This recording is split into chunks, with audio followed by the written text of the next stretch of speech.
તો ફ્રેન્ડ્સ, અસ્તરવાળા બ્લાઉઝમાં ઘણીવાર પ્રોબ્લેમ આવે છે. આ જે શોલ્ડર છે, આ તમે જોઈ શકો છો, શોલ્ડર ઉતરવાના ઘણા જ પ્રોબ્લેમ હોય છે. ઘણા બ્લાઉઝ એકદમ બરાબર કટિંગ કરે છે પણ છતાંય શોલ્ડર ઉતરી જાય છે. મૂંઢો વ્યવસ્થિત કાપ્યો હોય, ગળું વ્યવસ્થિત, બધું જ વ્યવસ્થિત કાપ્યું હોય છતાંય શોલ્ડર ઉતરી જાય. તો ફ્રેન્ડ્સ, આની પાછળનું જે કારણ છે એ આજે આપણે જોવાના છે. કેમ કે ઘણીવાર બધું જ બરાબર હોય, ફરમા રેખા હોય, ફરમાના પરથી જ આપણે બ્લાઉઝ બનાવતા હોય છતાં પણ આ શોલ્ડર ઉતરે છે.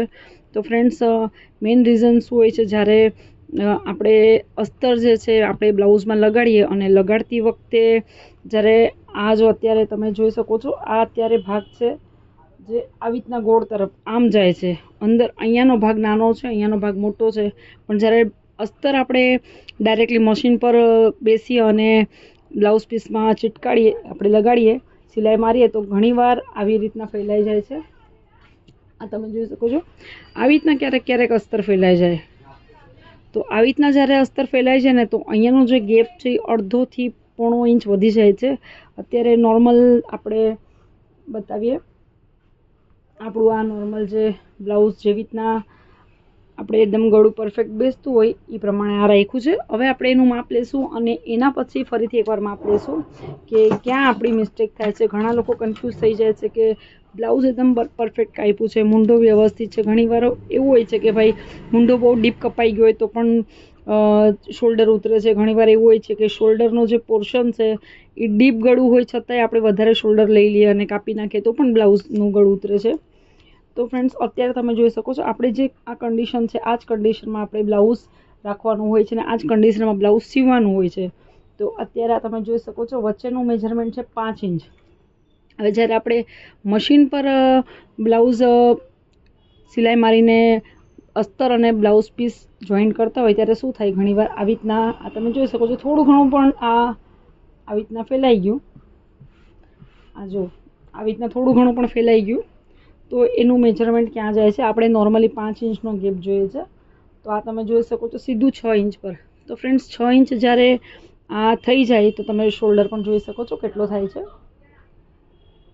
13.5 ઇંચ જેટલો શોલ્ડર વયો જાય છે અને આના લીધે આપણા બ્લાઉઝ ઉતરે છે, ગળા જે કહીએ એ ઉતરે છે. તો આ ન થાય એના માટે ફ્રેન્ડ્સ સિમ્પલ ટ્રીક છે.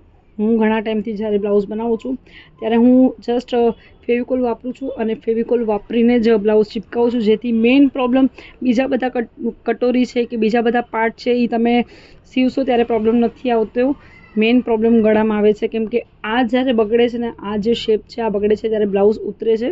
તો ફ્રેન્ડ્સ, એ પ્રોબ્લેમ ના આવે એના માટે ક્યારે પણ બને ત્યાં સુધી બ્લાઉઝ આવી રીતના રાખી અને પછી ફેવિકોલથી ચિટકાવીને કરવાનું. અને ચિપકાવતી વખતે પણ જોઈ લેવાનું કે આ જે સેન્ટરનો ભાગ છે એ ફેલાણો તો નથી. આ 5 ઇંચ આપણું અત્યારે છે સેન્ટર, તો ધ્યાન રાખવાનું. કેમ કે ડીપ બ્લાઉઝ હોય ત્યારે આ બધા પ્રોબ્લેમ વધારે થાય છે. નોર્મલ બ્લાઉઝ હોય, 5-6 ઇંચનું ગળું હોય નોર્મલ બ્લાઉઝ, તો એ તમે એમને પણ સીવી શકો છો. પણ જ્યારે આવી રીતના ડીપ ગળું આવે છે ત્યારે શોલ્ડર ઉતરવાના ચાન્સીસ રહે છે, ગળું ઢીલું પડી જાય છે. તો એ ન પડે એના માટે ફ્રેન્ડ્સ, આપણે આ એક ટેકનિક છે જે એકદમ કારગર કામ કરે છે. ક્યારે પણ આવી રીતના તમે જ્યારે બ્લાઉઝ ચિપકાવો છો ત્યારે શોલ્ડર નથી ઉતરતા. ખાલી શરત એમ કે પાઇપિંગ લગાડવાની હોય તો પાઇપિંગ લગાડતી વખતે ધ્યાન રાખવાનું. ઘણા લોકો બધું જ બરાબર કરે છે અને પાઇપિંગ લગાડવામાં ગડબડ કરી નાખે છે, ઢીલા હાથે પાઇપિંગ લગાડે છે તો પણ ફ્રેન્ડ્સ શોલ્ડર ઉતરે છે. તો પાઇપિંગ લગાડવાની રીત જે છે એ આપણે ઓલરેડી આગલા વિડીયોમાં અપલોડ કરેલી છે. તો એક તો આ રીઝન થઈ ગયું કે જ્યારે તમે અસ્તર અને બ્લાઉઝ જોઈન્ટ કરો ત્યારે અસ્તરનું કપડું જો ફેલાઈ જાય તો પણ શોલ્ડર ઉતરે છે. તો ફ્રેન્ડ્સ, આપણે શોલ્ડર ન ઉતરે એના માટે આવી રીતના ચિપકાવીને બ્લાઉઝ કરવાનું છે. અને બીજું કે જ્યારે પાઇપિંગ તમે ઢીલા હાથે બનાવી હોય ત્યારે પાઇપિંગના લીધે પણ બ્લાઉઝ ગળું છોડે છે. તો આ તમે જોઈ શકો છો, આપણે આવી રીતના સીધું મૂકી દેવાનું છે. અસ્તર ન હલે એનું ધ્યાન રાખવાનું. અને જે કિનારી છે બ્લાઉઝની એકદમ પરફેક્ટલી આમ બેસી જવી જોઈએ. બોર્ડરવાળા બ્લાઉઝ હોય એટલે આ નીચેની જે કિનારી છે એકદમ પરફેક્ટ બેસવી જોઈએ. હાથ સિલાઈની પટ્ટી હોય તો હજી વાંધો નથી આવતો આપણને, પણ જ્યારે પાઇપિંગ હોય છે ત્યારે પાઇપિંગમાં જે ઉરપ કપડું હોય છે અને પાઇપિંગ બહાર તરફ જાય છે. તો એ પ્રોબ્લેમ ઘણાને આવે છે કે પાઇપિંગ જો વ્યવસ્થિત ન લગાડી હોય તો પણ શોલ્ડર ઉતરે છે. તો ફ્રેન્ડ્સ 2 રીઝન મેઇન છે. ગળું જે બ્રોડ થઈ જાય એ એક રીઝન પહેલું છે, અને બીજું રીઝન જ્યારે પાઇપિંગ વ્યવસ્થિત ન લગાડો એ રીઝન છે. અને ત્રીજું રીઝન છે ફ્રેન્ડ્સ મૂંઢો જ્યારે તમે એક્સ્ટ્રા કાપી નાખો ત્યારે પણ શોલ્ડર ઉતરવાના ચાન્સ રહે છે. તો ફ્રેન્ડ્સ ક્યારે પણ બ્લાઉઝ કટિંગ કરો તો 2-3 વસ્તુ જે છે નાની વસ્તુ એનું ધ્યાન રાખવું ખૂબ જ જરૂરી છે.